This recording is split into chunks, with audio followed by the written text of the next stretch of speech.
Welcome to ஐஸ்வர்யம் architect.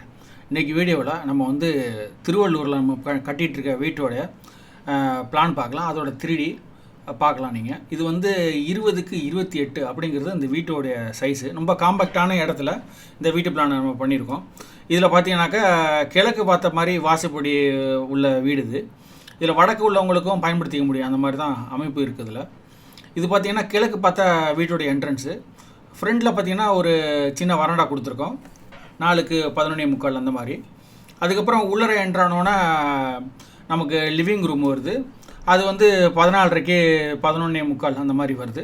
அதுலேயே stair கேஸும் வருது. இந்த ஸ்டேர் கேஸ் ஏரியா வந்து நம்ம வந்து உள்ளரை மடித்து கரெக்டாக 7 அடி வர்ற மாதிரி ஏற்றிருக்கேன். அதில் இந்த வீட்டோட பிளான் பாருங்கள், ரொம்ப நல்லாயிருக்கும். ரொம்ப காம்பாக்டாக இருக்குது. உள்ளரை வந்தால் பெரிய வீடு மாதிரி தெரியுது. வீடு ரொம்ப சின்ன வீடு, ஆனால் பார்க்கும்போது நல்லா பெரிய வீடாக தோரணே தெரியுது. அடுத்து அக்னி மூடியில் கிச்சன் கொடுத்துருக்கேன். அது 8க்கு 7 அந்த மாதிரி கிச்சனு. அதுலேயே சின்ன டைனிங் கொடுத்துருந்தேன். அடுத்து பெட்ரூம் வந்து 10க்கு 11 கொடுத்துருந்தேன். அதுக்கு அட்டாச் டாய்லெட் கொடுத்துருந்தேன். ஸ்டெப்ஸில் ஏறி மேலே வந்தோம்னாக்கா மேலே வந்து அந்த லிவிங் ரூமாகவும் வச்சுக்கலாம் நீங்கள். அதே நேரத்தில் கிளைண்ட் வந்து 2 ஃப்ளோர் ஹைட் ஓப்பனாக கேட்டாங்க. அதனால் வந்து நான் அந்த ஓப்பனாக கொடுத்தேன். ஸ்டெப்ஸில் அது கிச்சனுக்கு மேலேயும் ஒரு பெட்ரூம் வருது. அதே மாதிரி மாஸ்டர் பெட்ரூம் மேலேயும் ஒரு பெட்ரூம் வருது. 3 பெட்ரூம் வீடு மாதிரி பண்ணியிருக்கோம் நம்ம.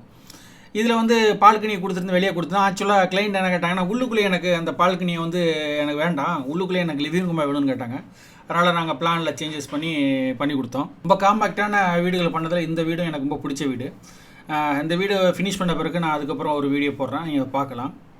எப்போதுமே நம்ம வீடு கட்டுறதுக்கு முன்னாடியே வீடு எப்படி வரணும், நம்மளோட பட்ஜெட்டுக்கு எப்படி அடங்கணும்னு சொல்லி அதை பிளானை ஃபைனலைஸ் பண்ணிவிட்டு வாஸ்துப்படியும் வெண்டிலேஷன் இருக்கப்படியும் பண்ணிவிட்டு அந்த வீடை கட்ட ஆரம்பிச்சோன்னா நல்ல வீடு அமையும்.